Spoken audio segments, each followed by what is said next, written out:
Yeah. Hmm. Oh, hey, we're here. Hey, everybody. How's it going? You can hear my child making gobbledygook noises behind me. And today, wife wanted to prove that she does, in fact, wash dishes. So she's washing them behind me right now. Oh, yeah.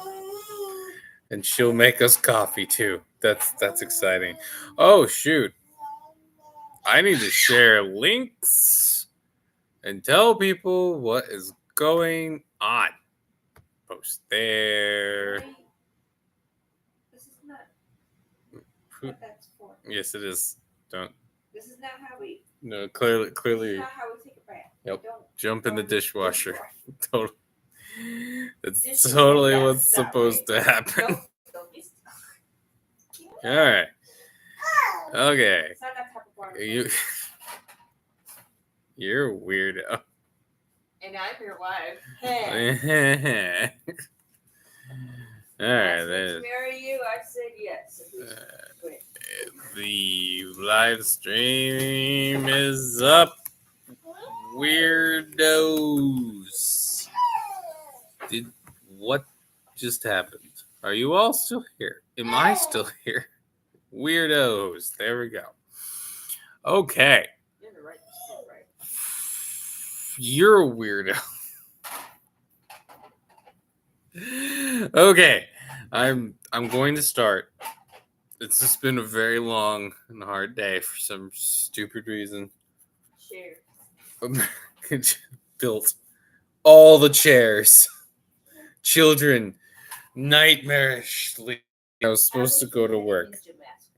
I was late for work. I jump in the car. I get halfway down the road. I read a text that my boss definitely sent me before, and work was canceled for today. So I came on back and built chairs all day long for a paycheck. What's like? I'm not a carpenter. I was just assembling them. It's IKEA. Yes. No, don't get excited. I could see I got a like and then scared that person away. Unless YouTube's lying. Like and Liking. I like the drive-by liking. That's kind of entertaining. I should drive by liking other people. You're an awesome person. Never see you again. Yes. No, you're not gonna. No, you're not gonna get on the internet, little lady. It's not good for you. Anyway, we'll get started here.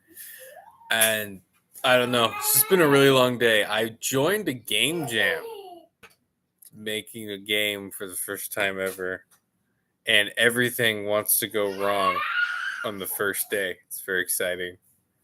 I had to reinstall, and the Epic Game Launcher failed on me, and that's where you get the marketplace for assets for making games, right? And I have a library of stuff I have all ready for the game jam, right?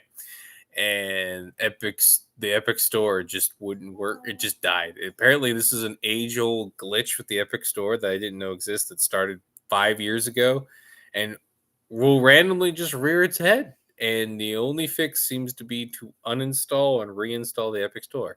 Funny thing, when you do that, it also uninstalls Unreal Engine without telling you.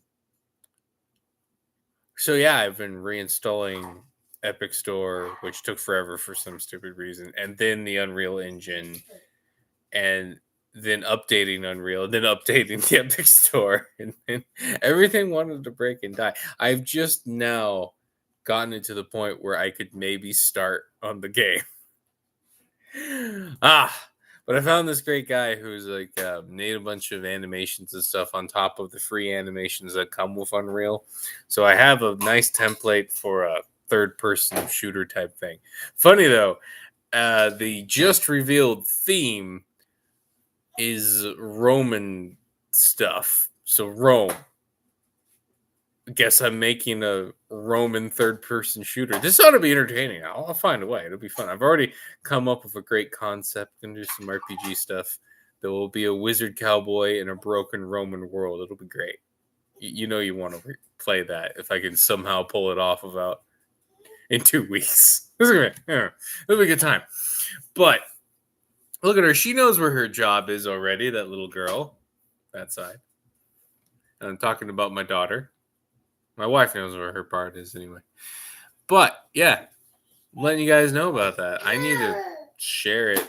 As soon as I have something to share with that, I will share. It'll be a good time. Anyway, I need to, and yes, I haven't forgotten about re-uploading the creepy podcast thing. I'm trying to figure out a good day for that. You guys can let me know a good day, Discord or the YouTube thing. Maybe release it on Fridays. I'm feeling maybe Monday, Fridays. Yeah, I think we'll do that. Besides, YouTube has a whole little section for podcasting now, which I'm hoping means its algorithm is temporarily broken. Kind of like what they did and are still doing with shorts. If you don't know, you can get past a lot of their algorithm blocks against, being decent people and not some weird tranny furry, right? You could get through that and get a bunch of views. It's amazing. But it doesn't usually translate to subscribers because shorts are short-minded people. So there's that. So I'm hoping it might be kind of fun. Anyway, I've messed around for 6 minutes and 30 seconds. I'm tempted to wait another 30 seconds for that optimum number 7. Oh, and there's a little child running away. You have to forgive me.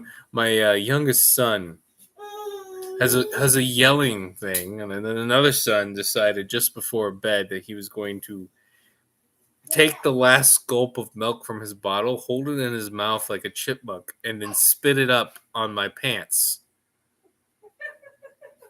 I'm not sure what that was about. I think he's artistic. Artistic, not autistic. I'll slap someone. Artistic. I think he thinks it looks beautiful. And I think I hate modern art even more now. I might have spanked him good for that one. Now I can laugh. He doesn't like your pants. Ah, that's what it was, clearly. Thank you, Skydog. Oh, good.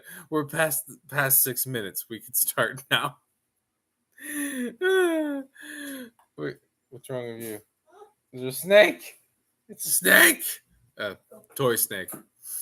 All right. We'll actually tend to give what we said we're about to do. There. Aha! Let's check this sharing properly. Looks good. All right. So, A Rumble in Egypt is the name of this one, and as you might guess, it is all about the plagues. Is it 10 plagues, or am I mixing that up with the 10 Commandments? I feel like there were 10 plagues. A Rumble in Egypt. So, I'm just going to start reading because I'm really tired, and I'm sure tangents will come as we go. For our purposes in these lessons, we're going to skip ahead from Abraham and right into Moses and the 10 plagues. Not to suggest that the Jacob, come on, Aaron, I'm gonna have to fix that. That Jacob, Isaac, and Joseph stories don't have merit or even feed into our discussions. I might even reference them in future lessons. Only that I have limited Sundays to work with before the end of the year. You, dear reader, will just have to be content with the fact that we are doing a brief overview of the Bible to concentrate on a few key themes for your spiritual offense and effectiveness. To that point, we are jumping to the next major showdown between the Almighty and the rebellious God's wayward humanity has chosen to follow. Yeah, so don't worry though. I have more semesters in mind. Don't worry. I need to write at the end of the year, but that will start next one, like starting right into the next one. This one is going to accumulate with the birth of Christ.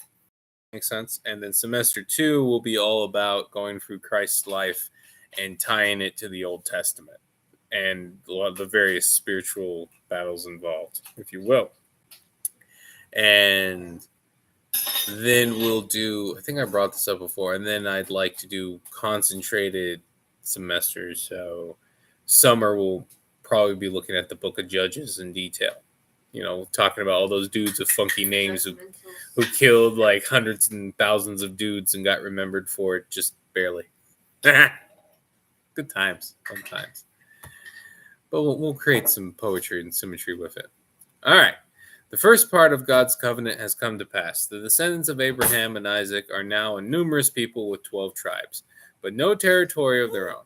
However, they're big enough now that the gods of the world have taken notice of them. Their reaction is to instantly attempt to enslave them and essentially work them to death, even going so far as culling their male population. Funny enough, this does seem vaguely familiar with what we're dealing with these days. Make this as political as possible, but I don't know about you. Could be because I'm a younger millennial and I got delayed in starting my career, but I'm going through a lot of what the Gen Zers are going through right now. That meme of the guy who's trying to buy bread and water, and its caption says, "I will never recover from this financial whatever." Well, just to give you, I was literally digging for quarters and dimes to have enough money to buy enough milk to make sure my children had milk today. I didn't have $4 in my bank account. Nah. I mean, tomorrow's payday. Just to stave off the cell phone bill for 5 more minutes. So I really feel the whole working to death, grinding you down business. They haven't gotten around to, they are every now and then, but they haven't made it official like Pharaoh did, trying to kill your firstborns and all that. But I'm sure that's coming. I'm ready for them. So now there arose a king over Egypt who did not know Joseph. And he said to his people, "Behold, the people of Israel are too many and too mighty for us. Come, let us deal shrewdly with them, lest they multiply, and if war breaks out, they join our enemies and fight against us and escape from the land." Therefore, they set taskmasters over them to afflict them with heavy burdens. They built for Pharaoh store cities, Pithom and Ramses. Exodus chapter 1, 8 through 11. And yes, you'll notice we're 8 lessons in, and we just got out of Genesis. Yeah, boy, girl. There's a lot in Genesis if you bother to read it, so that's why we were in it for so long. But that doesn't mean we're fast forward through a bunch of books to get to Christ's birth. All right. But yeah, there is a surprisingly amount of similarities between the modern era and the whole Exodus and pretty much all of Exodus, if you think about it. I'll talk about it in future lessons, but the Israelite... I'm talking, girl. The Israelite generation... The men are talking. My wife just broke me. That's funny. But the generation of Israelites that came out of Egypt, those freshly enslaved boyos, really have a lot of comparisons to the boomer generation. And just like the boomers, that generation held back the Israelites from properly following God and making war on his enemies. Funny how that works. And basically had to be killed off in the desert before the Israelites could fulfill their will. And it's interesting to see how much more, I'll just say violent and willing to enact God's will the generation that grew up in the desert was compared to the ones that grew up in Egypt. And, that seems to be a nice tie-in to a lot of Gen Z, which is basically, it's interesting. All right. I play video games. I don't know if you know, but I tend to find these random, this funny curse I have. I always, despite being a very solo person who can't seem to make friends properly, I Everyone wants to tell you their life story. it's true. They do tell me that. I always gravitate towards games that require a ton of cooperation and stuff with other people, and it's hilarious. I don't know why it is. And I play this one game, Foxhole, and trust me, there's a point to this at the end. And as my wife says, for some reason, everyone just shares their life stories with me. Like, I had this one 16-year-old kid, met him on there. I was showing him the ropes of the game, and the next thing I know, I'm giving him life advice, and he's telling me about, I think it was Iceland. He was like in Iceland, but he was from a Slavic country. And I was trying to push him ever so gently towards the route of the. And then he found out I was racist, and he got all excited. He's like, "Yeah, well, I'm racist too. This is great." I was holding back. I like that kid. It was funny. I haven't seen him since, the poor dude. Yeah. But the point is, there seems to be this strange mixture. There's still these college age millennial types. I know millennials are older than college now, but they're still in like grad school and they're coming back and doing weird things. A bunch of them are these tranny freaks, man, and they are infesting that foxhole scene. I don't know. Yeah, I'm pretty sure. I have no proof of this other than it seems weird to me that there's some kind of weird CIA. It wouldn't be them directly. Some alphabet agency operation going on in that game. Because if you don't know, Foxhole is basically organized military violence that's all done by players. They have to build every tank. They have to build every bullet. They have to bring it all to the front. And they have to organize their operations. It's quite fun. Like the clan that I've been avoiding because I'm getting ready for the game jam and working on stuff, and it takes too much of my time. But the clan I tend to hang out with, they just had this great operation where they were able to destroy 2 destroyers and a submarine all on their own. It was great. They did great. Good job. Like, you gotta understand, like, one destroyer will have like 20 players on it. It's very entertaining. But I'm getting sidetracked on tangents. I hope you're entertained, which I'm sure is the point. The point is, I get this mixture from these really young guys who are basically wanting to be racist. There's no other way to put it. Like, they want to be racist. They want to blow stuff up. They want to be men. They want to be men. They hate all the bullshit around them, and they're still kind of having to hold it all in. Or scared's not the right word, but apprehensive about sharing how they really feel. There's another guy I really like who's really young, who runs one of the smaller clans that I kind of weave in and out of. No, this guy. It was funny. Like, I remember I gave him some dating advice. But like, I'm that old crazy uncle to a bunch of these kids and stuff, like coworkers, all this stuff. It was so funny. I think I brought this up in a previous. Did I bring this up? In a previous thing that I'm now that crazy uncle dude that people kind of avoid, but then secretly come to for advice. Yes. I brought this up. It's very entertaining. Kind of like when no one's around, people go up to you and ask you for a couple. Yeah. And some of it's I know because I know I'm getting old because I'm just caring less and less about shit. If that makes caring less and less about the repercussions of saying stuff. I don't know why it is. So they come to me more. And I go all around this to say, I'm going to go back to my original point, that Gen Z is very much like that 16-year-old kid in Iceland who was just like, I want to be racist so bad, but I know how everyone's going to react on here. They're ready. They're ready to fight. And they want to. A huge portion of them. There is still a large portion of them that are just hopelessly messed up.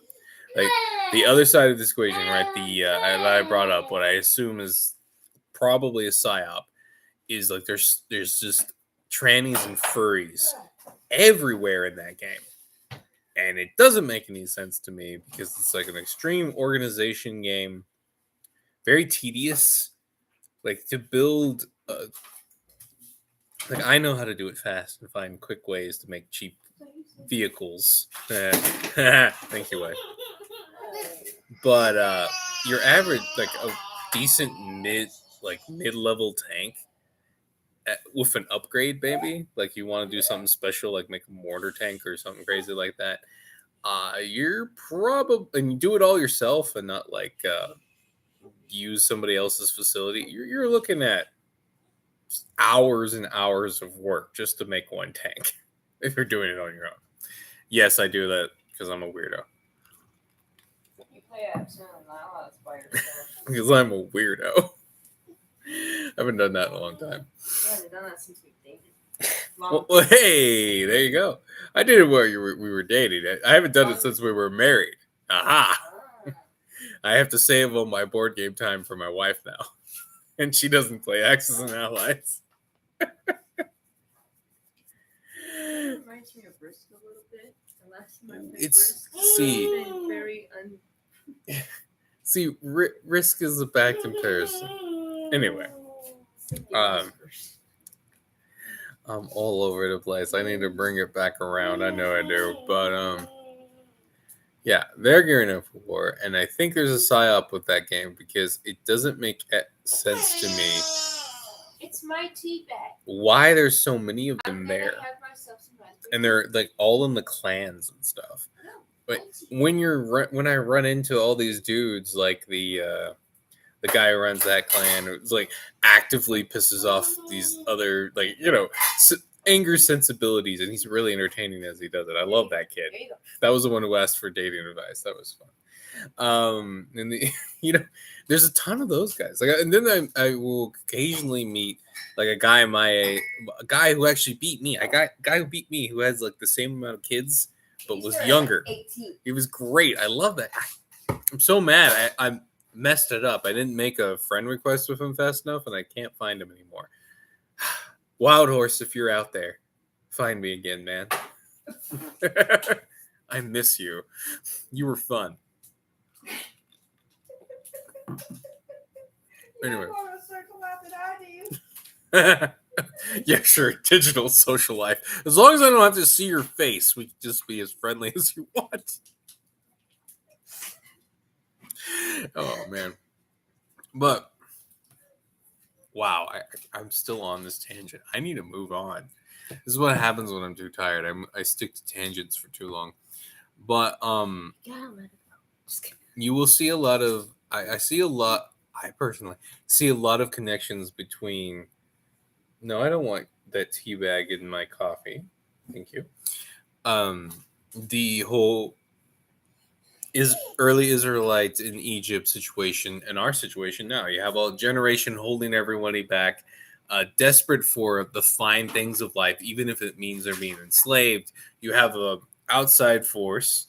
It's kind of a role reversal, right? Because in our case, it's our nation and the outside force, the Israelite. Well, they're not Israelites, whatever. They're Jewy, other groups are enslaving us and working us to death, while it was them in another person's nation getting worked to death. Right? It's like similar, but like the coins flipped, but it's the same coin just on a different side. And so you have a generation who is enslaved both by their desires and literally holding back all the generations who don't want to be enslaved. Also a little cowardly and don't actually want to fight. And you'll see that as we get through the desert and everything else. So, let's get back to the thing before I repeat myself way too many times. Now, dear reader, you might point out that this was Pharaoh and the Egyptians doing this, and I would agree. But I would add that they are doing these actions on behalf of their dark gods. Pharaoh was considered a descendant of the gods, and Egypt was the center of the twisted set of civilizations made by the rebellious sons of God. That context alone should give us a hint of the cosmic forces at play. The world has been given over to Satan and his cronies for generations now, and they've had their way gorging on creation, using man as puppets and toy soldiers as they territory and influence.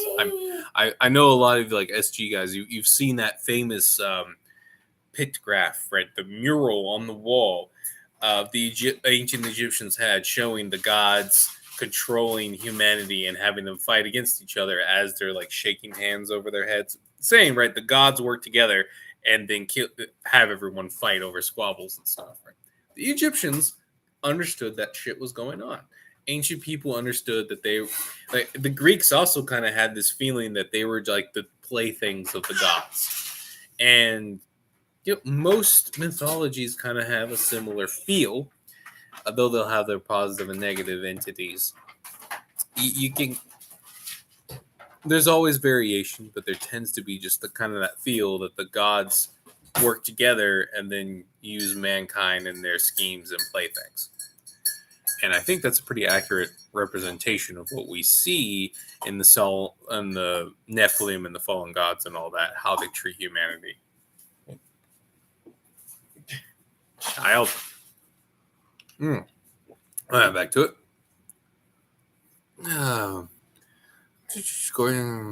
Only one. All right. Hi. I was literally going to say that same point in the article. Maybe I should keep reading. One only has to take a cursory glance at the various mythologies to see the various petty intrigues and resulting death these entities cause on creation and humanity. Rare will you find a set of gods who are sane in the various stories told of them from their worshippers from the east to the west. I mean, that goes from Gilgamesh to even, I like the comic version of Thor, and the ideal of Thor is fun, like this cosmic entity coming down to fight evil and justice. But then when you actually look at how his followers worshipped him, there was a lot of sacrifice and human sacrifice, namely of slave boys and girls, very nasty stuff, very annoying. Yeah, I like the more modern retellings of it, but unfortunately, I'm sure it's trying to get the old stuff back again, given what we're dealing with. But you get what I'm talking about. From the Norse gods to Gilgamesh to what I'll call the Chinese gods, the global ancestors and spirits. They're gods, okay? Come on. They're gods in every functional way. So why do we call them spirits or dragons? They're literally spiritual entities with cosmic power. That is what a god is. So why make the distinction? Mostly so theologians can say stupid crap like, oh, they're animists, or they're this, they're that. I believe this thing. Generally, those categories kind of fall down to what kind of dark god are you dealing with? Are you trying to steal my coffee, girl? You have to go to bed soon. You really should be already in bed. My goodness. We shouldn't assume these epics are gospel, but if we assume the ancients were observing the wars of gods and squabbles of the rebellious sons, we can see a picture of freaks drunk on power, convinced of their own victory over the Almighty and his prophecy to bring about a savior to crush their leader and bring judgment upon them, as in Psalms 82. They will die like men, and God is about to remind them all that he wasn't idle while they partied on his property. Who knows how this exactly played out, but judging by the reaction ascribed to Pharaoh and the Egypt.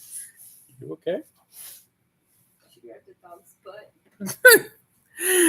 Oh, well, maybe the dog should move faster next time. Growing power of God's portion of the nation. A very in general hints. The one he called forth and patiently pruned like a bonsai tree blindsided them and their gods. But the more they were oppressed, the more they multiplied, and the more they spread abroad. Can I help you, dog? And the Egyptians were in dread of the people of Israel. So they ruthlessly made the people of Israel work as slaves, and made their lives bitter with hard service, in mortar and brick, and in all kinds of work in the field. In all their work they ruthlessly made them work as slaves. Then Pharaoh commanded all of his people, every son that is born to the Hebrews you shall cast into the Nile, but you shall let every daughter live. Exodus 1, 12, and 22. And again, we see parallels to the modern era, right? We know the ones in charge of our nation are scared out of their minds, terrified of what happens when the mob finally goes, you know what? We're done, and just starts turning on them. They know what happens, and they're scared of that.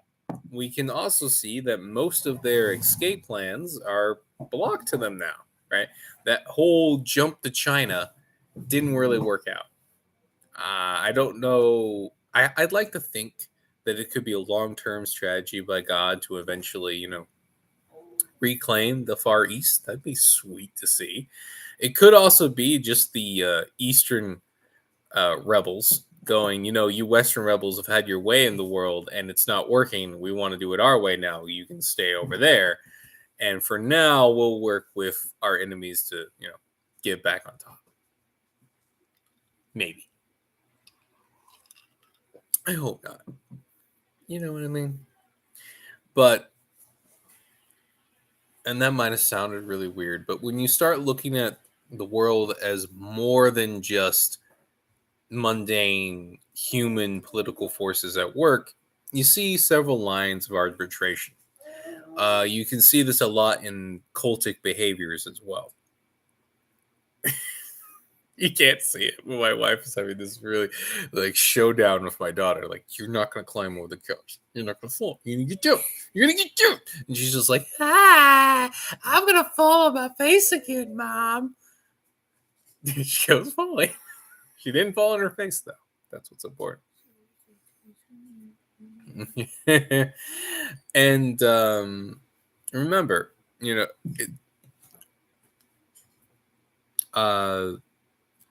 Tolkien actually kind of showed it to us pretty well.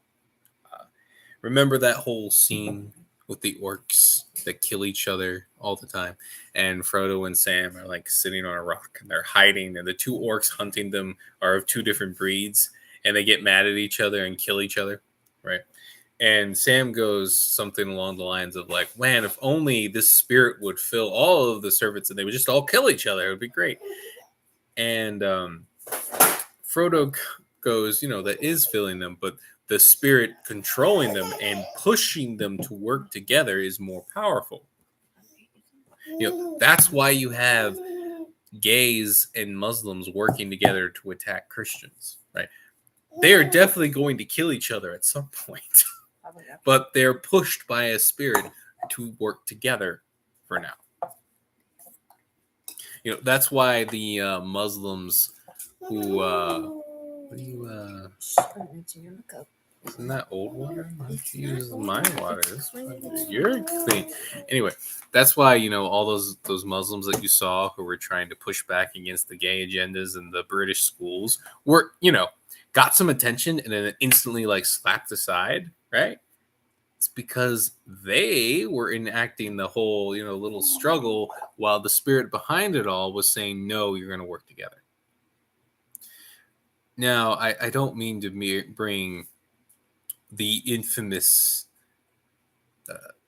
wonderfully, the most brilliant mind ever, Jordan Peterson, into this. But in one of his creepy dreams that he describes in one of his books, A book you can finish. oh, don't remind me of those books. There was a very bad time in my life where I was desperately looking, and Fox was right. He said you can't finish the book, and he was like, I couldn't finish it, and that's weird. I finished Dune in 2 days, but I couldn't finish that crap, man.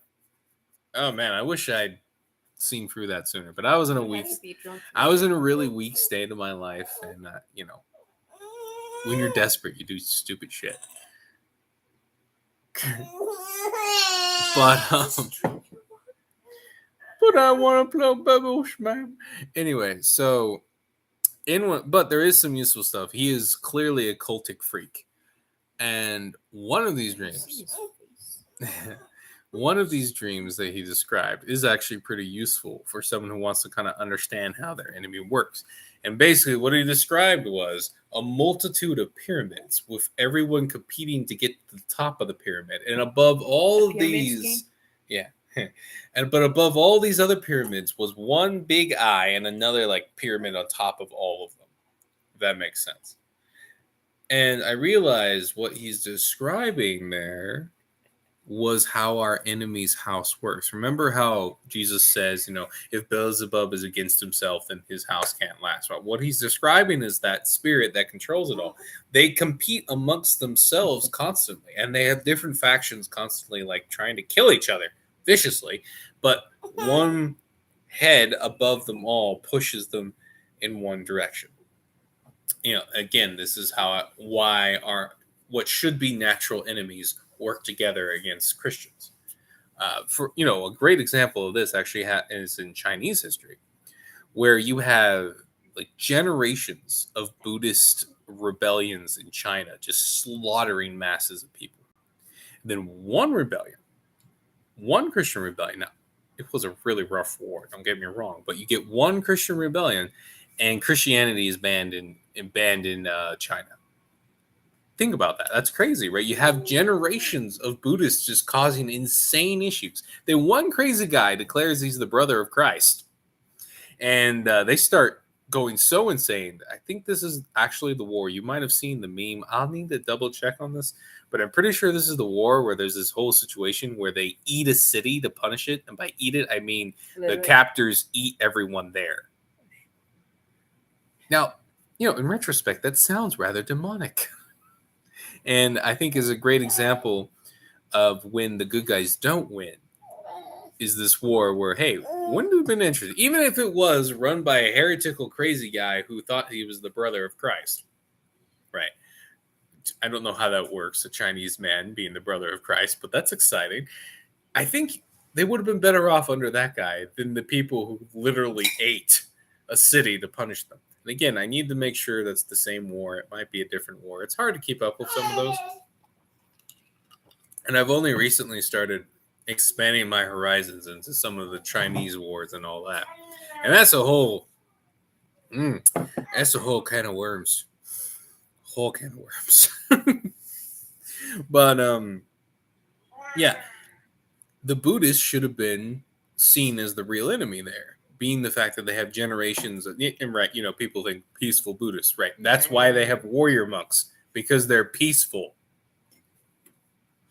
You don't have warrior monks if you're just like all your deal is who in the no, you have warrior monks to kill things.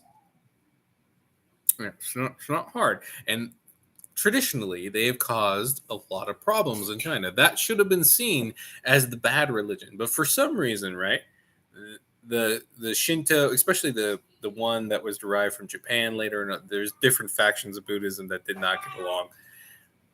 They were never seen as a problem, right? But Christianity was after one war. Kind of caused by them, but not really at the same time. There was a lot of corruption going on in the Chinese, the imperial state, whatever, that even allowed the war to happen the way it was. Whole host of stuff. I need a refresher before I get into. She's handing you that cup. That's cute. So you can see, and usually wherever history you go, you can usually find these moments where people where factions and whatnot who have been enemies will just turn on Christianity out of nowhere. Okay. Oof. Everything's shipped. Anyway, I'll get moving. There's a rumble in the U.S. Yeah. Oh yeah, and I was gonna say there's also that whole connection. The killing of the firstborn. What is abortion, right? This attempt to slaughter an entire generation, pretty much. And remember what they let the girls live. What is that? You remember those horrible videos?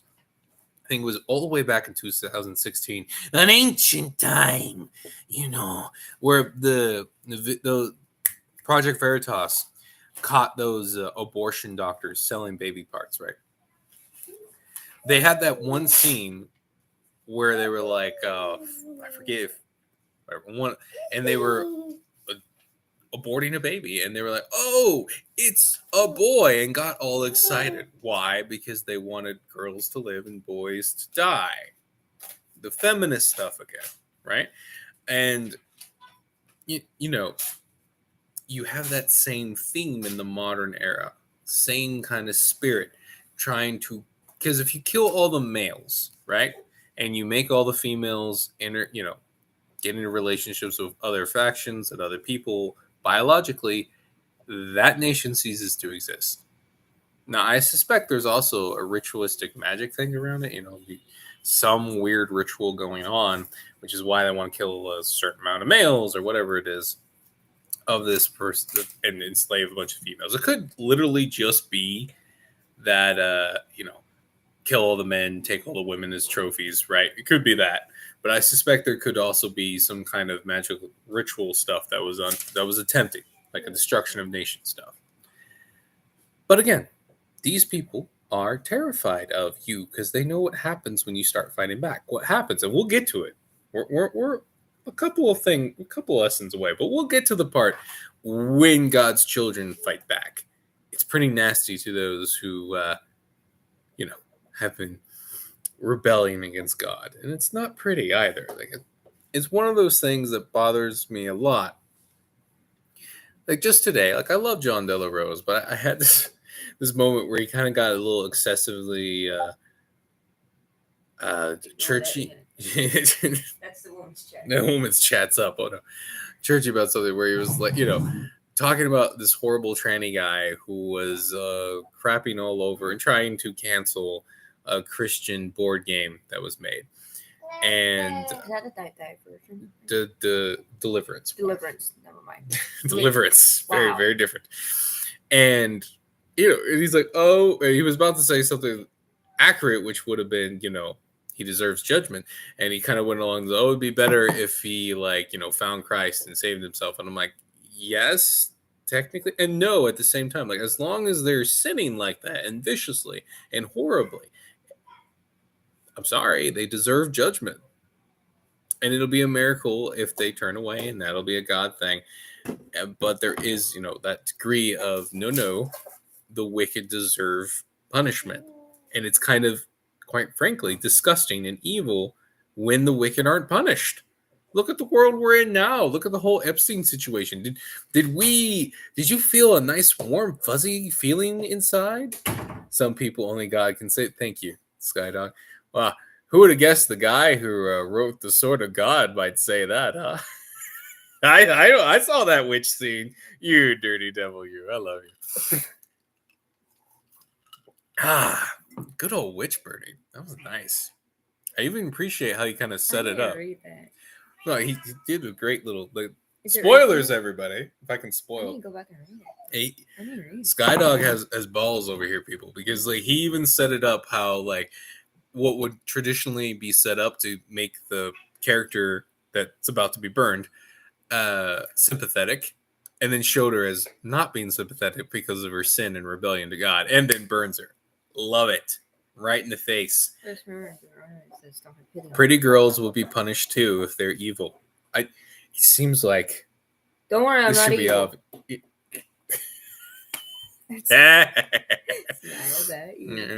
Get that tail out of my cord, cat.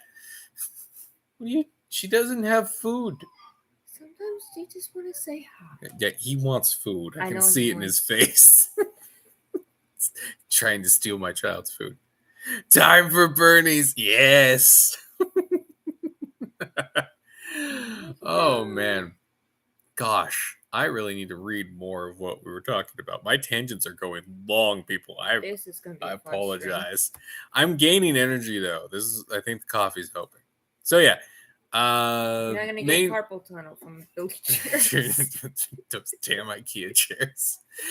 The weird things I do for a paycheck. Anyway, so let's get back. The main point of the tangent. There are lots of parallels to this time period, to our time period, if you're willing to see them. The reactions seem in line with the strategies of evil we have already seen in Genesis. The point of enslaving the Israelites and then killing off a generation of males seems to be aimed at weakening them till they can be bred out of existence and absorbed into Egyptian society, thus destroying and claiming God's chosen nation without a direct confrontation with the Almighty. Remember, what's the idea? It's still technically theory, but it's strongly pushed in things like the Book of Enoch and other stuff. The giants are created to claim the earth and possessions, like from God, and create like a genetic bomb to pollute all of the elect, so that gosh, I'm not saying this right. I'm saying it slow and weird, but remember the prophecy, right? The head being crushed, the snake's head being crushed, right? The two different bloodlines basically put against each other, the children of Satan and then the children of God, and one's going to crush the head of the other, right? The concept of trying to pollute the world so that they're all children of Satan, if that makes any sense, was what the giants, they're like a genetic bomb in that case. That's why in Canaan, we're going to see a lot of, and they killed everybody situations, because they're dealing with those bloodlines and a lot of evil involved. I feel like I had more to say about that, but I think I might. And right. So we see again the strategy of enslavement, killing, and then breeding out of existence. Something that we see a lot of in history as well. How about that? All right. So a similar move with the I was literally about to say it in this. Gosh. A similar move with the giants and the fallen watchers attempt to claim the earth. God, of course, is ready for this development. And when he judges the time was right, called up Moses to remind the gods of this earth and their chief rebel Satan, who is the bigger god. The resulting cosmic spectacle would go down through the ages. Also, another guy who, for some reason, is only called when he's like 80. When he first goes to Pharaoh, he's like 80 years old. It's crazy. Which also means, by the way, he freaking kills a 15-foot tall giant, King Og, in like his 90s. Beast. Give Moses credit. I want to be so spry to kill a giant in my 90s. I'm gonna cheat though. I'm gonna use like a 50 cal Barrett. We're not getting into melee with that. God can, if God can bless a stone to take out Goliath, he can. What's a 50 caliber bullet but a very shiny, fast moving stone, right? We're just really good at throwing rocks now. It's great. Take that, giants. Wait, are you realizing that the evolution of weaponry is just throwing stones harder? We had two methods, right? We had hitting people really hard with sticks and throwing rocks. And and it turned out getting really good at throwing rocks was the right move. We still have the sticks, but they're the bow and arrow and the crossbow. Yeah, and then updated too. And then shooty dang bang, and then now we're slowly adding things like lasers to the list, but they're more for taking out drones. Have you guys seen the videos of? Oh, this is good though. Make sure you have a 12 gauge for the coming struggle, guys, because there's been a lot of videos coming out of Ukraine of them using 12 gauges to knock out drones, which makes a lot of sense. I don't know if you also saw the video of like these guys, like there's this drone with a bomb circling them, and they're trying to shoot it, and they're almost shooting each other. They can't do it, and finally one guy gets so frustrated that he throws his AK at the damn thing. And it works, and it blows up. And I'm like, if that man had a 12 gauge and he was skeet shooting, dude, skeet shooting, boys, you've been training for drone warfare this whole time, and you had no idea. Excuse me, Gato. You do not need my coffee. Is it my hand movements? Yeah. I know. My wife was a little scared that my son might have some issues, and then we realized that I do a lot of this and a lot of that, and my son literally he'll sit there like all day long on a chair, and he'll go he's like got an evil genius flair to him. It's great. Listen, he's fallen so many times. Oh my gosh, woman, how many times do I have to tell you that my genetic line has a really hard head? Yeah, I swear we used it in medieval combat. What was it? Headbutting was a thing before you had to throw rocks. It's more like a last resort kind of thing. Like you don't have enough. Yeah, it's rocks. Like that guy, that Irish guy in MMA that just goes up and just hits people with their shoulder. And that was the shoulder strike was shocking, and everyone was surprised at that. Let's not be confused. Like shoulder strikes, I've never seen that used again. He didn't even wear shoulder pads. I don't know. I don't really watch MMA. Has anybody else used O'Connor's shoulder strikes anymore? It seems like a great move to all the freaking gay grappling I see all the time. And yeah, I'm sorry, that shit looks gay as hell, guys. And is incredibly impractical in real life because most dudes have a friend or a wife who's going to stab you in the kidney when you're wrestling their significant other on the ground. I mean, let's say someone's grappling me. You're going to tell me you wouldn't stab him in the kidney or hit him with a frying pan or something? Only I am allowed to grapple you. See? Only I am allowed to grapple. So why do we have this sport that seems to be geared around dudes grappling almost naked? It's a little... Wearing Speedos? It's a little rough. I mean, don't get me wrong. My brother-in-law did it, the actual masculine one. And he's an intense dude. He's a firefighter now. I'm all good. But there's got to be some way to make it kind of actually be real. Am I gonna have any coffee left when you're done, woman? Holy cow! Get distracted by MMA. Anyway, those shoulder strikes were cool though. Mm-hmm. I like these things that remind people that what they think is invincible, like jujitsu, has some clear weaknesses. Weapons, for one. I don't know about you, but when was the last time you saw a bike thief without some kind of makeshift weapon when he's being violent? They always have something. So you should probably just plan for them to have one. Why? And the first thing a guy's going to do, if he knows that you're a fighter or guesses that you're a fighter, he's going to bring a weapon in. He's going to cheat. So you should be training with weapons. Kind of how it is. That might be because I fenced in high school and there's a lot of sword fighting playing. So, I like weapons. I don't even remember where that tangent started. So we talked about throwing rocks in the rocks and kidney stuff. No, it's stabbing kidneys. Anyway, the showdown starts with you want this? Puffball. You're drinking it. He's drinking it. Everyone wants my coffee. Get over here, puss. Here. Yep. You're going to stay right here. The showdown starts with snakes. Exodus 7, 10 through 12. Gatito. Now look at them. An interesting decision that we can only speculate at, but seems to be God calling out the original rebellious prince who took on serpent form. Whether that's metaphorical or literal, in the Garden of Eden. God makes a snake out of a staff, tempting the devil's magicians to do the same, to downplay the miracle, only to have God's serpent eat the other snakes. The Almighty's point is clear. I'm stronger, bigger, and like these snakes, my kingdom will consume yours. The lines are drawn. The bell has rung. Shots have been fired. Rocks, what? And all of you who have been in the church, even churching establishments, know who's about to be beaten to a bloody pulp. Now, obviously, the 10 plagues could take entire semesters to unpack, but we have more to get to for these lessons. I'm not going to touch on predestination or anything like that. All we need to know for now is God beats his rebellious children to the curb, ending with the first Passover where God returns the favor of the killing of his people's sons with the slaughter of the Egyptians' firstborn, with their gods being powerless to stop him.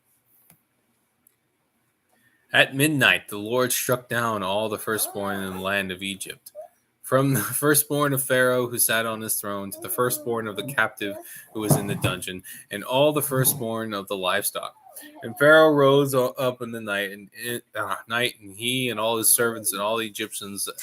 And there was a great cry in Egypt, for there was not a house where someone was not dead. Then he summoned Moses and Aaron by night and said, "Up, go out from among my people, both you and the people of Israel, and go serve the Lord as you have said. Take your flocks and your herds." Oh, how nice. As you said, and be gone. And bless me also. I never caught the bless me also, bitch. The Exodus. The Egyptians were urgent with the people to send them out of the land in haste, for they said, "We shall all be dead."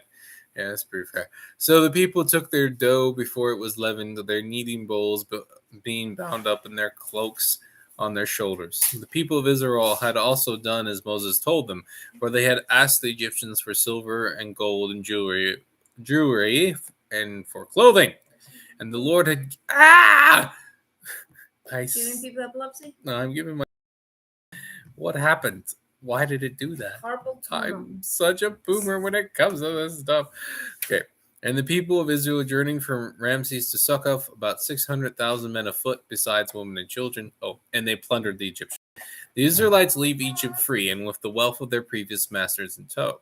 This leads to a final confrontation, a last showdown in the desert, where the dark gods have gathered their forces for a final desperate throwdown to destroy Israel before God can grow his portion further. This is interesting too. The whole point where Pharaoh comes back at him again. Doesn't it remind you of all the doubling and tripling down of SJWs and whatnot we've been dealing with, right? Evil always wants to double and triple down. I think part of it is because the ones who rule them don't care about the well-being of their servants. So they're willing to sacrifice them in droves to try to get something done. You see that in Ukraine right now, too. And in this case, I can only assume that this was also a spiritual battle. Like, if you look at everything that went on, it was much more intense than just crossing the Red Sea, as intense as that was, right? There's this whole pillar of fire thing that comes down and cuts a swath in the desert. Now, personally, if I'm Pharaoh and a giant pillar of fire comes from heaven and blocks my path, my first thought is not, I'm going to continue this pursuit. My first thought is, what happens if that pillar of fire just kind of rolls over my troops and me? This is not a good idea. But something evil was telling them to keep going. Didn't care if he got burned out. It also is a question of why didn't he just burn up the Egyptians instead of just drowning them? I wonder if there was a spiritual battle there too. But that's neither here nor there. Let's keep moving. Then the angel of God, who was going before the host of Israel, moved and went behind them. Oh, here's the pillar of fire.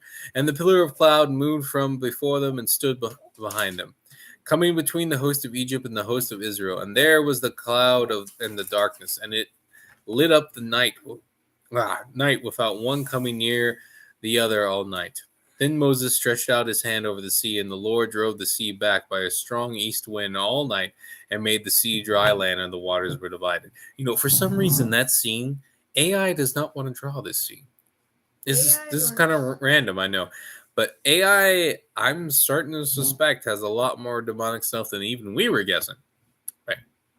When I've been trying to make my wife and I trying to make visuals for these lessons. Bible, it's very demonic looking. All the time. Creepy symbols and everything. Like, even the sacrilege. And, they don't want to show evil getting destroyed. They try and make the really Pharaoh look like they have a six-pack with lightning coming out.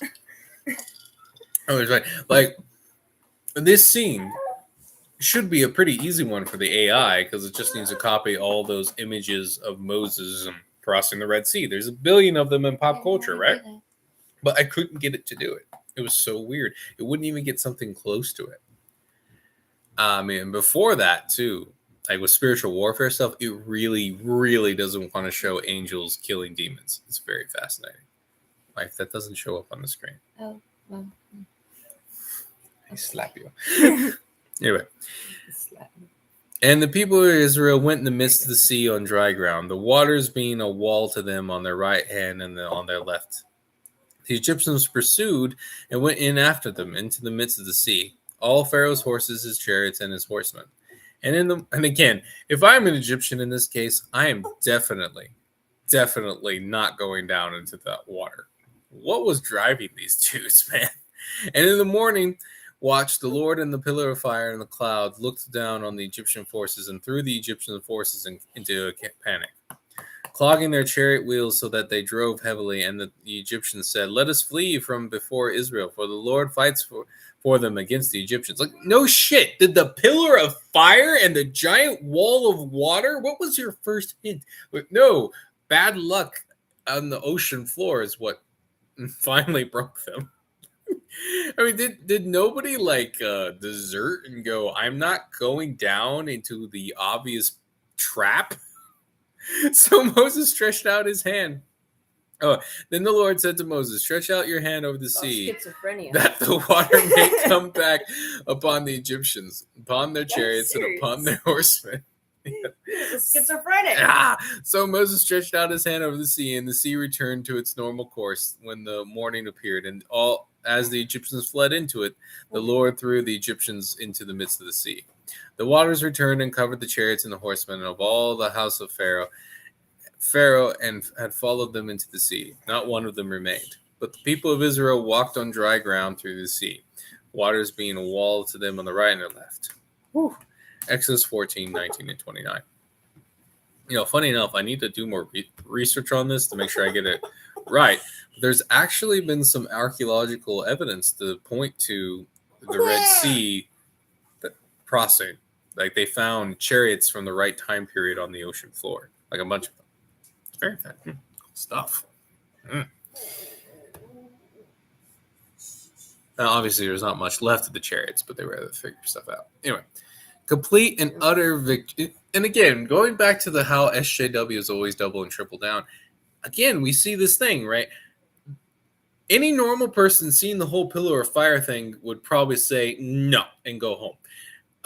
Seeing the pillar of fire thing and then the ocean split open for your enemies to escape would probably go, no, I'm going home.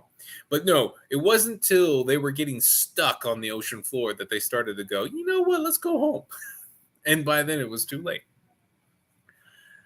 It's the same thing with our enemies. They always want to go down too hard. So you shouldn't expect them to make the smart ploy, if that makes any sense. You shouldn't expect them to ever decide, you know what, we're going to go home. We're not going to do this or that because our company will be destroyed. Our livelihoods will be destroyed. No. They're going to take it all the way down till it's way too late for them to do anything about it.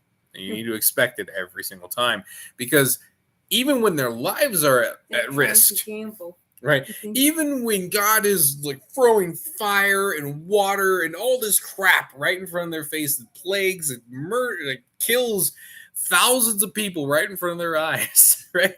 They still will do it. Man, it's still a crazy story.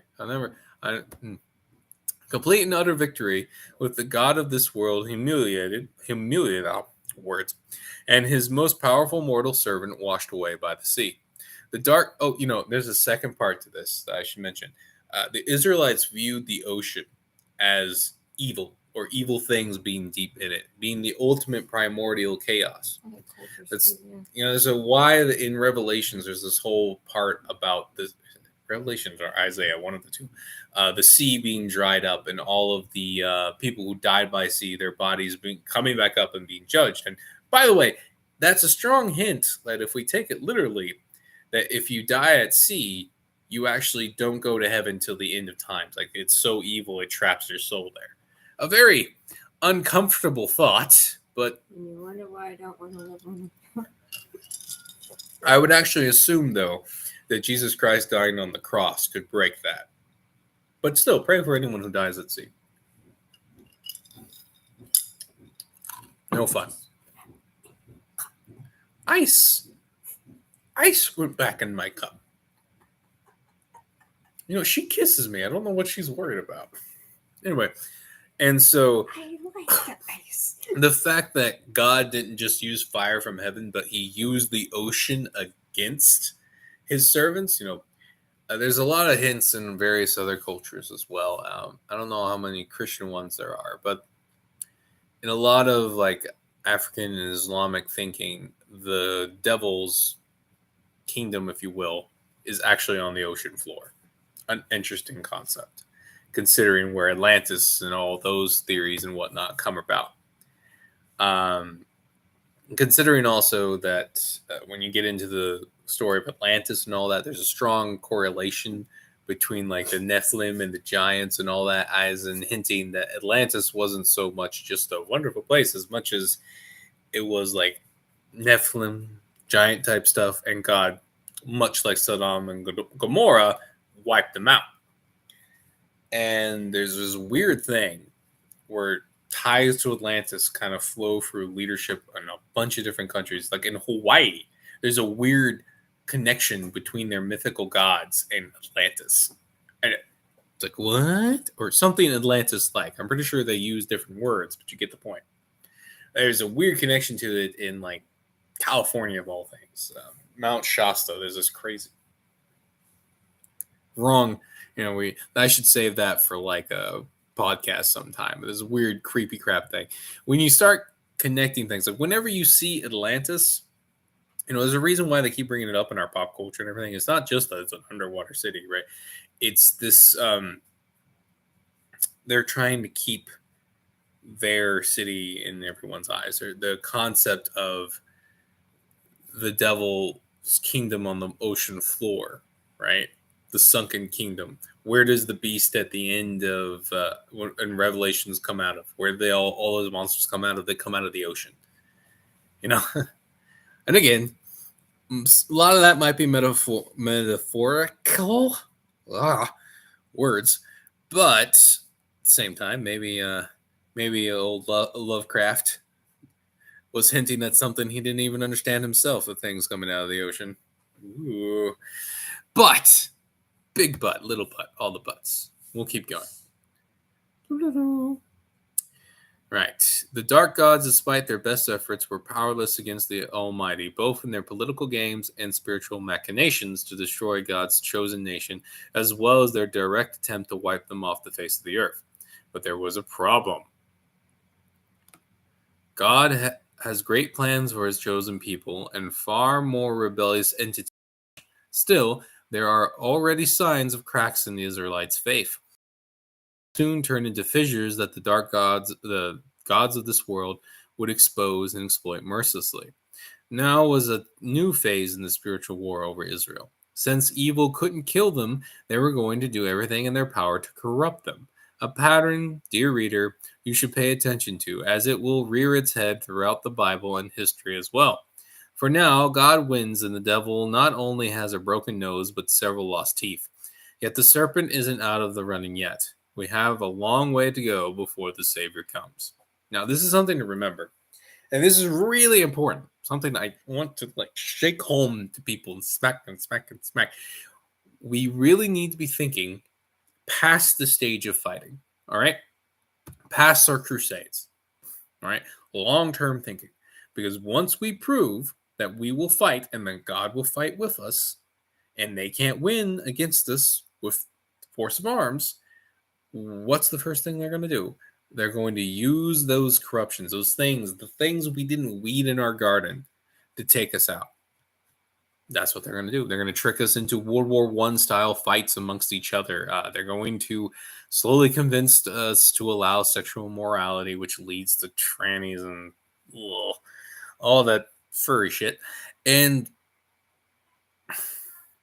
take us over from within. That's always their next step. Once you prove that they can't beat you, like they can't use the Mongols to kill you, they can't use the Muslim invading hordes to take you out anymore, they're going to instantly try to corrupt you instead. That's always going to be their next move. Every single stinking time. And I don't care who you are, what nation you are, there's always going to be something you need to root out. I already see it. I don't like calling out groups that I like. Like, I really like the Bears. I really do. I love the Big Bear. Great people. Love a lot of them.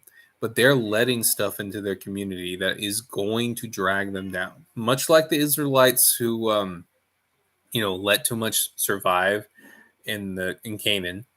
They're letting too much foreign religion and weird stuff into their midst. And it's going to bring down their children and their children's children. Probably their second generation, if I'd guess. It would be my thinking. Probably after they'd won a few fights and the first couple of generations had died off, but they're going to have this thing in the back. Cat? At least do it on camera because it's entertaining. So just like it's going to be a stumbling block, all this the extra Buddhist stuff and whatnot that they're letting into their community, it's going to be a stumbling block for their children's children. It's really sad to see. because I love those guys and I want them to succeed.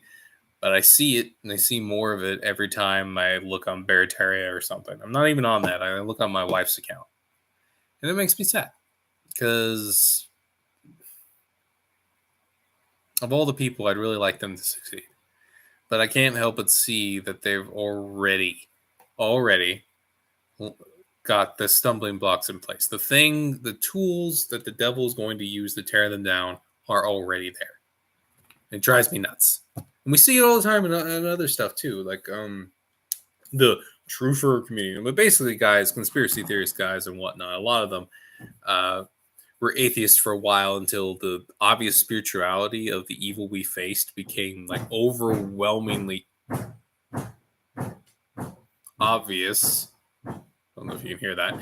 Obvious to that community of like conspiracy guys who started out mostly kind of atheists. But what was the reaction? Some of them went kind of Christian, but most of them went into like Eastern religion stuff. And now, even the ones that kind of went Christian still kind of have some of that stuff in here. Now, I'm really happy to see that more and more the controller guys, the guys who were sent in to kind of like be the conservatives in whatever group, some of them will be straight up controlled opposition. Some of them will be just supported because of their views, if that makes sense. I'm seeing them a lot in video game stuff now. They have to go so far. Like, they have to actually call out Satanism and homosexuality. Like, one guy I've been talking about a lot. He's involved. He's one of the judges at the game jam I joined, but whatever. I'm more there to learn how to make video games than anything else. And, if that guy's going to be the judge, I wouldn't mind being that voice that helps some of those cool Gen Zers and whatnot I've been running into in other video game scenarios to come towards the Dark Lord. We got cookies, the dark side. Come on. The dark side, which is actually the light side. Yeah. Come on. You don't want to be all calm and nice. It's not the time to be nice and calm. It's the time for crusades, baby. Ooh, we have a very, very sexy podium to go off of. I mean, if you guys ever wonder why Warhammer is so popular, it's not the grimdark bit, right? You have these like weirdo atheist gamma dudes who are obsessed with the grimdark and Warhammer, when in reality, the majority of people don't even know it's supposed to be grimdark. They have a vague idea that, oh yeah, no one's technically the good guy, but really, what are they there for? They're there for the smiting. They want to see big, hulking religious guys crushing demons in power armor. That's what they're there for, baby. That's what they want. Or they want to see millions of normalish guys put up against demons and crazy monsters and fighting back anyway. That's the guard. That's what they want. The smiting. That's what makes it so popular and cool to people. In some wackiness. Right, that's the point. That's what's so interesting about why I think the Deliverance board game that John De La Rose is talking about is getting kind of popular and they made a lot of money is because it's all about smiting. Angel smiting, right? They just went right to the source and ignored all the annoying atheist bits that really honestly bring Warhammer down. Like, I think the grimdark aspects, though you can make it dark, are like excessive and annoying. Really annoying, and actually bring down the whole narrative. I've brought this up before, but when you actually look at the lore and you just kind of read it through, it's just an atheist playground, and as such is just full of perversion and disgusting stuff. Yeah. People. Oh, good. See, normal people like that stuff for the smiting. Ironically, the lore of Warhammer was more designed to say atheism is perfect and religion ruins everything. And what happened? Well, all the religious people just took the symbols that they're supposed to be embarrassed of and just went, and then made it something cool. And everyone concentrates on that bit. Love it. That's the way, baby. All right. But yeah. So we need to be thinking generationally. You can't just think about the victory you're winning now. You got to think about setting your children up to win their victories and have it in their minds that they need to be set up for the next set of victories. Our enemies have generational warfare in mind. They have ancient entities behind them, pushing them to do crazy shit. Now, even the factions that are just only thinking about today and getting rich today, have generational warfare involved because of those entities pushing for them. God can do the same thing for us. He's much smarter and more capable of it. Did you miss the whole part where we went from Abraham to Moses and all these generations growing up, and then God brings them together for this ultimate strike against his enemies? He is perfectly capable of doing it if you're willing to let him, and if you pray for it, and if you're a willing vessel. Your nation can be a tool of God as well. We've all been grafted into the tree, the God's portion. We've all been reclaimed as his inheritance. We can claim that again. We can be used as nations against evil. Now, it's always going to be messy. We're not perfect, baby. But there's no reason why you can't get a little bit of it. It was fun. What questions did I have on here? You guys really woke me up. I'm probably going to be up to like 3 in the morning now. What did you do? I missed. Question 1. Does changing the view of the plagues as a battle between the gods of Egypt in the form of rebellious principalities of darkness make the old story more interesting? I'd like to think so. And like I point out, when you start looking at all of human history this way, it really kind of comes alive in surprising ways you wouldn't expect. Question 2. Despite the epic events that led to the rescuing of the Hebrews from Egypt, the Israelites constantly needed reminders of the Almighty's power and tested him repeatedly. Can you think of a time you or somebody else had seen God answer miracles and still doubted him afterwards? Oh, man. We didn't actually do this. Let me bring myself up. We were about to do it. So recently we had to run from a hurricane, right? And we were praying the whole time that the hurricane would shift away from our house and everything. And that's exactly what happened. Like, it was going to be direct hit. It was almost like the hurricane was aimed at us. And given what happened, it got to the point I kind of think it was aimed at us. It's complicated. Anyway, and then as we're running out, God provides for the running. The hurricane just shifts, and then suddenly we come home, and it looked like the power went out for maybe 2 hours. Like, judging what was going on in the freezer, 2 hours at most. Nothing really went bad in the fridge. Well, we took mostly everything with us, and and we kept the meat alive because we kept adding fresh ice to it and all that. We were able to keep all our food going, but the house was virtually untouched. It was untouched, actually. Like the trees were just slightly, Yeah, but that's nothing. No tree fell. Right? We're in a forest. There are trees everywhere, and there was no trees on the road. There were no trees in our yard. There was no trees even falling in the forest. Like, I walk in the forest, there weren't any new fallen trees. The only damage that was done was probably an old dock close to the water. Not our dock. Like, just a dock we pass on my way to work. That was actually a new dock. That was a new one? Yeah, remember that new one they've been building? The most recent one? I think they didn't have time to finish it, or it was shoddy work. It was the only one with like a portion of it collapsed. Oh, there was also the older one that had the boat section. That one collapsed. Okay. Right, that one thing that held the little tiny boat. Poor thing. Anyway. But very new. And what was like the first thing that kind of hit our minds when I kicked it in the curb, but it was like, oh wow, we were lucky, right? We weren't lucky. Like, no, God answered our prayers. We asked for prayers from SG. God said, you pray enough, you pray hard enough, you pray with enough faith, you say a mountain to move, it'll move. God, I smite thee. Yeah. Bam. Conservative. Skydog, I missed this. Conservatives let allow boys in the girls' room. Exactly. And then let the boys, and then tell them all to dress up as furries. Surprise Pikachu face. God, that's my thing. Oh, good one. I wish God would smite some furries online so I don't have to deal with them in Foxhole anymore. It's my favorite place. I could go down the list. Indeed. And yeah, and we were tempted instantly. Like the spirit of doubt It's came so in. weird. It was like fat. Like we were already kind of like hyped, like, wow, this is great. The house is okay.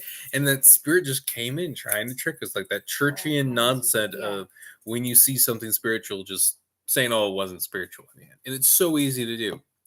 But in the end, we slapped ourselves around and went, no. And I actively thanked God. We bought some wine and we did some a communion, a special communion, just for. Thank you. Yeah. Oh, shoot. Tomorrow's the first. Tomorrow's the first. We still got some left over. Yeah, we'll do communion tomorrow, then not tonight. Yeah, sorry. Plans. By the way, as the male of your house, you should be planning out things like that. I think it makes sense to do communion in your church and then a personal communion at home. It just makes sense. Yeah, I mean, I'm of the, we should go original communion, baby. Make it a whole like banquet thing, and then in the banquet you have this ceremony where everyone holds up their wine. It's almost like a toast, and we say, you go for the verse and say, "Oh, drink this blood till I return on that," and wine, all that. I think we should go back to having a meal with everybody and having a toast at the end, and then you eat the ceremonial bread. Melodramatic, you know what I mean? Well, it should be dramatic. I know, but like they make it really. They focus more on the. Yeah, it's hard to say what the hell they're focusing on. To be honest, I don't really get it. Like I need to look at it more and think about it. But it's like it was always a drag when I was young. And it always like, oh, concentrate on the pain of Jesus. And I'm like, why? It was a victory, right? You guys forgot that part. And we declare that he came back, gives us power over evil, and declares that they can't own us and mess with us like they've done with centuries. Why is this a sad thing? I mean, you should reflect on the sacrifice part, but I think they do it too much. I think most people should remember the victory at the cross, the empty tomb more. That's more, the part, not the part where the devil thought he was winning. The people don't concentrate on the part where Hannibal Akane was looking like he was losing. They concentrate on the part when he wins. Yeah. That's what you should be doing. That's the point of communion. And you should be taking it often as is prudent, because it's a really important sacrament.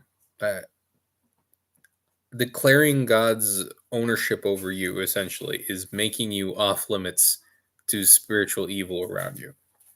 I also recommend consecrating your house with some of the wine afterwards. It might be all symbolic, but the spiritual world is very symbolic. So use it appropriately. Now, I'm not like the Catholics. I don't think that it's actually legitimately turning into blood. I assume on the way to your stomach. I think that's silly and unnecessary. But no, I don't want to just bash the Catholics or something. I'm not like the Protestants either, who are like, oh, you could never lose your faith. And then they use that obnoxious "no true Scotsman" argument, right? Where it's like, oh, that guy, he must have never been saved. Yeah, no. let's not do that. Ooh, let's do a full trifecta. Also, Coptics, stop putting the homosexual priests, who the ones that are the ones who are celibate, stop putting them in charge of your church. They should be just like monks and missionaries out in the corners of your church. The leaders should be the black priests, the black robed priests, the priests of the black, not the black one. Should be those guys, the ones with families. All right. No one without a family should be in charge of anything, because they don't have skin in the game. Okay. All of the apostles, except for Paul, had families. This is truth. This is a reality. You can argue they left them for a while, but they all had families. Paul was the only one who was a celibate. So, Something to remember. Who else should we pick on?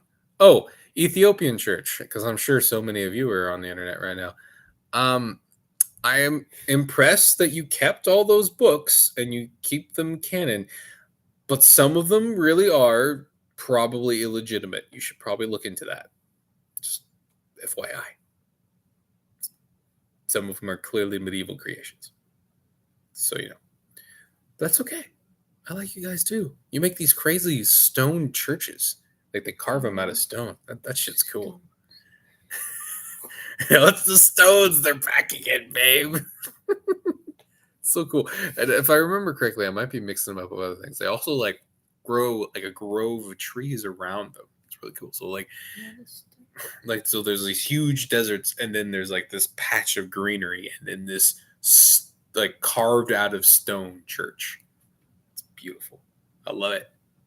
Maybe don't destroy all your forests too, but that's still cool. Illegitimate books, time for Bernie's. There you go. You got it. I want to be careful though, because that's been used against us. Like the Book of Enoch, guys, the first one, not the medieval creations of the second or third Book of Enoch, the first one, right? Oh my gosh, stuff. Oh my, hey, I'm talking about books. Anyway, excuse me. Okay, right. Has a more legitimacy than the Book of Esther to be canonical. That's kind of more of an opinion thing, but really, Esther is never quoted by any of the apostles. It's never quoted by Jesus Christ at any point. Esther's not put in the walk by faith thing, where Paul's going through the whole Bible and saying, like, by faith, Abraham did this, by faith, Jacob did this. She's not included in that. There's a weird revenge porn, and not the good kind of revenge. Like, it's not like God kind of revenge. It's like the Jews getting to have a one-up on everybody around them, right? Getting to kill all their enemies and all that. Typical kind of modern Jew thinking. And, there's a lot of questions about the Book of Esther, while the Book of Enoch is quoted by Jesus Christ, is quoted by multiple apostles and referenced, has multiple ties for its themes all throughout the Bible. That dog. Hey. Right. But just because Thomas Aquinas had a bad experience with a cult who liked the Book of Enoch, Book of Enoch is no longer canonical. That is the only reason, by the way. Thomas Aquinas didn't like the Book of Enoch. He didn't have legitimate arguments. He just didn't like the Book of Enoch. That's why it's not included. That kind of pisses me off a little bit. I'm not going to lie. Because the Book of Enoch works a lot like First and Second Chronicles work with First and Second Kings. If you've ever read those books, I highly recommend you read First and Second Kings alongside reading First and Second Chronicles, which I think we should do one summer, because they give different details about the same story as you read them. They'll be going over the same events, but one will go into a lot more details about this king's activity, while this one will go into something else in that reign. And so they feed different details, and you have a bigger picture of what's going on when you're reading both First and Second Kings and Chronicles at the same time. Book of Enoch does that with Genesis really well. Now, I don't know how...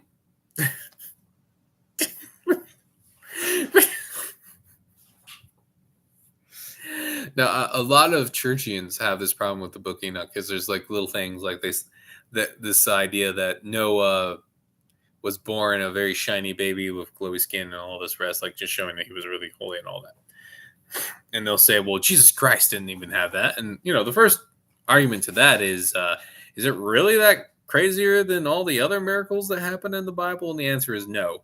And the other one is Jesus Christ was supposed to be incognito, while Noah was kind of that last prophet, almost say, hey, don't be an idiot. And so, that doesn't bother me too much. But it's a really old book. Who knows? Details might have gotten mixed up. That one bothers me. But again, so you might say, why don't I just include the Book of Enoch in these lessons? Well, A, no matter what you do, you include the Book of Enoch, you're adding a lot of esoteric. It's like a door to the esoteric. And there's a lot of pitfalls in there for the young Christian mind. And you might have run into some of these people. The concert, like I remember in my research, I ran into one guy who was essentially doing the Sadducee thing. I don't like, what does that mean? Well, it means he thinks that there is no immortal soul, and that when God comes back, He brings their soul back to life, but they're just dead, and there's no ghosts or anything like that. And the Bible kind of disagrees pretty thoroughly in multiple ways. But yeah, there's just a lot of pitfalls. And so I want to give younger Christians and newer Christians a chance to solidify themselves. And it actually helps the Book of Enoch more that I can point out all of its themes only using other biblical texts. Like, I don't need the Book of Enoch to push all of its points. It just lays it out a lot more clearer than the other ones. But all of its themes are through the Bible and are referenced both in the New and the Old Testament. In every way, it is more canonically legitimate than Esther. But no one questions Esther. But everyone throws out the Book of Enoch because Thomas Aquinas had a bad steak one day. And again, that's unfair. He had a really bad experience with cold. It would probably make me angry too. Wife's kind of reminded me with her eyes that I named my son after Thomas Aquinas. Like, I love the dude, but this was a bad moment for him, personally. Not everyone's perfect. I was gonna bring up it. We moved on, but we got the hurricane back. Speak up, wife. Remember it? Psalms 91 verse 7. Oh. 10,000 on that. You know what? Yeah, bring that Yeah, up. and we should. And God brought this verse back up to me because we saw like how all these other states got hit hard. Sadducees, time for Bernie's. You're distracting. Anyway, which verse? Verse 7. It's the 1,000 may. Though 1,000 may fall at your side, 10,000 at your right hand, but it will not come near you. You will only look with your eyes and see the recompense of the wicked. Because you have made the Lord your dwelling place, the Most High, who is my refuge. No evil shall be allowed to befall you, no plague come near your tent. For he will command his angels concerning you, to guard you in all your ways. On their hands they will bear you up, lest you strike your foot against a stone. You will tread on the lion and the adder, the young lion and the serpent you will trample underfoot. No, we literally saw that, right? Just the destruction. Even more like was it Get Along Home? Get Along Home, right? She said she'd come back to her house, it was untouched, and all the other houses around her were destroyed. That's right here. Now, Psalms 91 is a great song. If you've never read it, you should. Skydog, you should definitely read it if you haven't already. It's a great spiritual warfare verse. When you read it, I highly recommend reading it in first person. So, it says, "He who dwells in the shelter of the Most High." You should say it as a prayer. I will do, or I like to do it because it's over my household. We who dwell in the shelter of the Most High, or I who dwell in the shelter of the Most High, will abide in the shadows of the Almighty. And there's some important distinctions here. Like pestilence, the terror and the shadow of the night actually is I can't say for 100%, but is referencing some specific demons as well, which is kind of interesting, like saying they will not come after you. So I highly recommend, especially if you're in the Americas, because there seems to be, like, I want to be careful. I don't want to get into too much of the specifics, but there seems to be a specific principality of darkness that wears a white dress that kind of hangs out in the Americas a lot. And this prayer is very good for dealing with that kind of shit. So I highly recommend Psalms 91.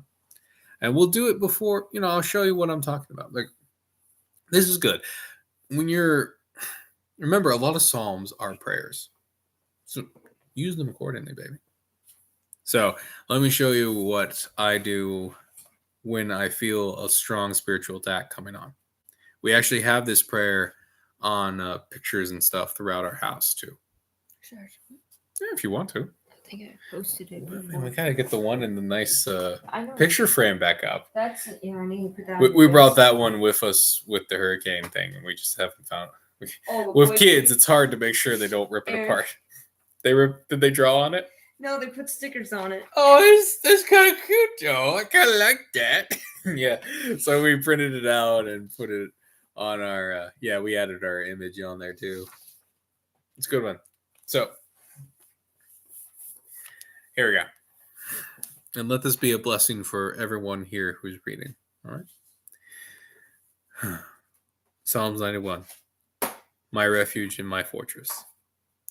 We who dwell in the shelter of the Most High will abide in the shadow of the Almighty. We will say to the Lord, our refuge, our fortress, our God in whom we trust.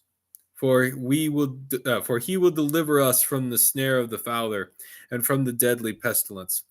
He will cover us with his pinions, and under his wings we will find refuge. His faithfulness is a shield and a buckler. We will not fear the terror of the night, nor the arrows that fly by day, nor the pestilence that stalks in the darkness, nor the destruction that wastes in noonday. 1,000 may fall at our side, 10,000 at our right hand, but it will not come near us. We will only look with our eyes and see the recompense of the wicked. Because we have made the Lord our dwelling place, the Most High, who is our refuge, no evil shall be allowed to befall us, no plague come near our tents. For he will command his angels concerning us, to guard us in all our ways. On their hands they will bear us up, lest we strike our feet on stones. We will tread on the lion and the adder, the young lion and the serpent we will trample underfoot. Because they hold fast to me in love, I will deliver him. I will protect. This is God talking, by the way. I will protect them because they know my name. When they call to me, I will answer them. I will be with them in trouble. I will rescue them and honor them. With long life, I will satisfy them and show him my salvation. That's it. Let's make sure it's that whole page. Aha.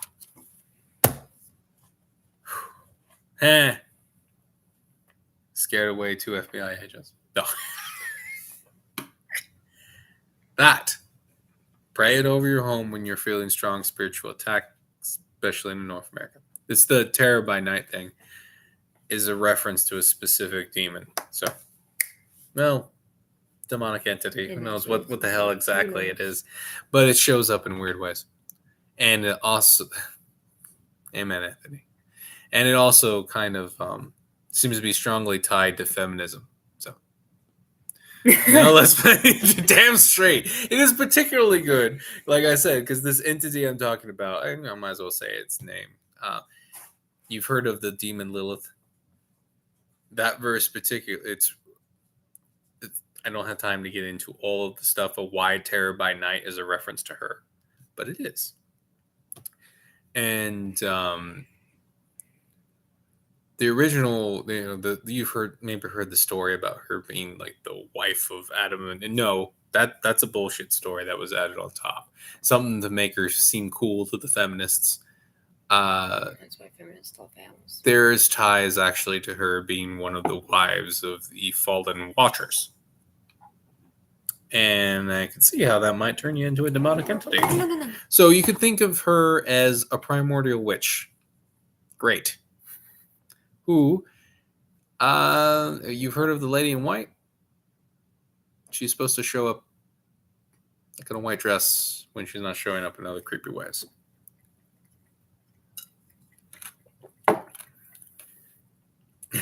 There's a kitty cat drinking water. So, as you say, now let's find some witches. Time for the Bernies. So, that's a great prayer for any demonic attack, but specifically that one. Now, I was hesitant to bring it up because we're dealing with a lot of new Christians, because when you bring that stuff up, you can often call them and get attention to things that didn't need to be attentivized. But I'm also torn because... You're literally talking about a hurricane that happened and then how that first came to you too. Yeah. In that Psalms. Well, so. But the specific enemy I'm bringing up Oh yeah. I see. That knowledge also helps you understand Know when your you're up enemy. against something specific. It's just something like that. What is the thing that that box always says about knowing your enemy? Yeah. Yeah. And so. You're so loud, Rosie. All right, you know what? We're going to shut her down. It was a good time. I liked praying with you guys. I'll have to do it more often, even if I scared a couple people away. I thought that was funny. You know, that is kind of entertaining. Whoosh! Oh my God! All the FBI agents went running and screaming to their mama. Their creepy demon mama. Oh, Anyway, gosh. thanks for showing up. Game Jam coming. Game Jam lasts 2 weeks. I don't know if I'll have time to get the creepy podcast up per se, but I might be able to do. I got a few episodes ready to go. Files. Yeah, the Grizzly Files. The first few episodes would be just taking the ones that we originally only put on Odyssey and putting them on YouTube because, hey, why not? And I know it didn't have as much reach, so it'd be kind of fun to do it now. And yeah, That'd be interesting because we don't have a closet anymore to go in. I know. We'll have to find a different place for. I guess this will work right here. It does. It just. It would do. Yeah, in our old house, we had this I wish big. we had a walk-in pantry. Kind of fun. We had a big walk-in closet that we would record in. It was great. It was like having a little recording studio. The sound was, And our clothes would act as like natural things that catch the sound. You know those weird squares they put on the wall? Just all our sound clothes. barriers. No, is that called that? I think so. You've seen in like those studios those weird foam bits on the wall, right? I don't know what their names are. But in my school lunchroom. Yeah. Because we would practice in band concerts in there. Baffles. Oh. Is that really what they're called? That's a silly name. I kind of like that. Well, it is getting kind of late. We got 8 cartons for that. It is harsh. I'm only operating on coffee right now. I know I'm going to crash here soon. But hey. That half glass of coffee. Yeah, you stole it. Right? But hey, thanks for coming by. We'll do this again next week, of course. And I'll, when I have like a dev blog or something, I'll throw it up too. It'll be a lot of fun. You guys can laugh at me as I learn Unreal in real time. Or Unreal time.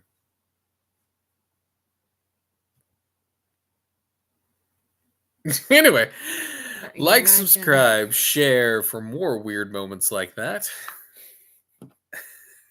I'll see you guys later. See you next Monday. Stay off my Star Citizen account. Oh, I will anger all the trannies on there, baby.